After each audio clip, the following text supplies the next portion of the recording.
Hi there, Jackie Fleischman here, founder of Jackie F Coaching.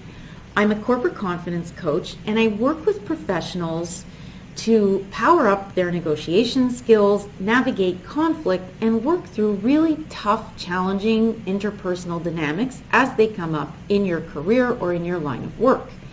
I post one video a week where I share some tips, tactics, and strategies, and this week's 6-minute strategy video is about how I prepare for a negotiation. How much time do you spend, really, how much time do you put in before you enter into a negotiation, even if it's just preliminary discussion? Many of us don't know where to begin, where to start, or what questions to ask in anticipation of a pending deal. So today, I want to share with you my approach where I break it down into 4 catch-all categories, and those are people, facts, issues, and challenges. And we're going to start with people, the first one I always look at. Inasmuch as you want to identify and get insight into who will be at the table, it's equally important to consider all the invisible people that may be impacted should this transaction come to pass. More importantly, you have to give some thought to what happens if word gets out that you're working on this transaction. This is particularly relevant if you're doing a buy-sell, or the transaction doesn't happen. Could it impact client retention, suppliers, vendors, or other stakeholders that have a vested interest in your business? Learning about the people and who's at the table gives you an opportunity to target your asks and strategize around your interests so that you tailor your message and your delivery and the overall way you're going to go about the negotiation, because you know who your audience is. You would get insight into how they do business. You would ask around, ask into the community. It's really important to understand who you're going to be dealing with. It also may afford you the opportunity to start thinking about places where you could start building common ground. The next thing you want to consider is facts. Knowledge of key facts is really critical to setting the stage for how things will unfold as you get further into your transaction. Really what you want to do is become a subject matter expert on whatever it is you're negotiating about. Now, chances are if this is your line of work, it's going to come a little easier, but there's always other outside interests like regulatory frameworks or impacts that affect an industry.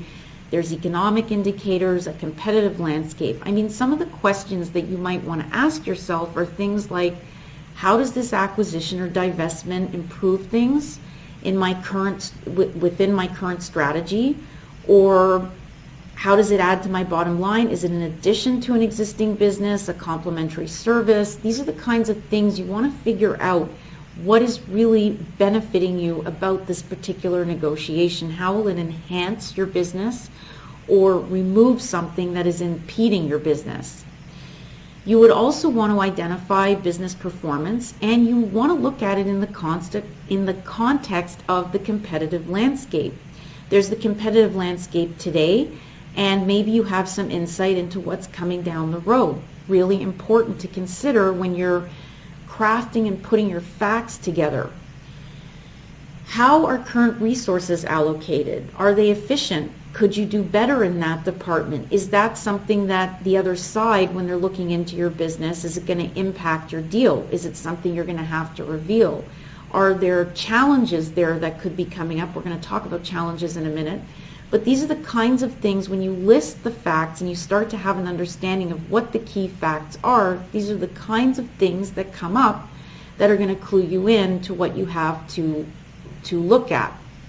And finally, are there competing interests that need to be taken into account if you're working on this kind of deal? So third, I always sit down and make a list, as complete as I can, a list of issues, because beyond identifying possible financial, tax, regulatory, or legal issues, you also want to define value for this transaction.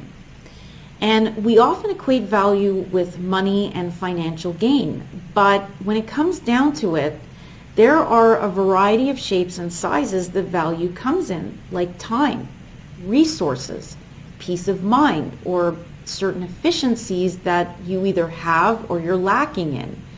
Value comes in many different shapes and sizes. In a lot of negotiations, we often overlook this. Make a list of the assumptions you're making, because oftentimes our assumptions can be wrong and they can turn into trade-offs for later on and build resources that end up being valuable or making valuable trade-offs. Having a pulse on the issues is a way to create opportunities to bargain and create possible trade-offs that benefit the parties and capitalize on value creation. I cannot emphasize that enough. And finally, our fourth catch-all category is challenges. It's entirely possible that during the preliminary phase, you may not be able to identify certain challenges. They're hidden, there's constraints that maybe you didn't know about that come up in the course of the negotiation. But there for sure will be some questions you should be asking yourself and keeping track of. I mean, I can think of things like, are there pre-existing constraints or conditions that could present a problem down the road? Things like contracts, leases, terms and conditions in certain agreements that you have that are critical to running your business. Can you assess whether you're in a position of strength or weakness? And what are those if they do exist? It is always a good idea, particularly with the issues and challenges, to take pen to paper, or if you're more comfortable writing it out on a spreadsheet on the computer, list everything. You can never overlist. Make your list. They can drop off in the course of the deal, but at least if they're in front of you and you have them, you won't lose sight of them.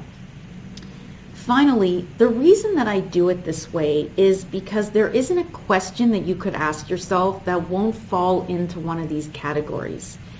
Deals tend to challenge the status quo because we're changing something by reallocating resources, whether we add them or take away.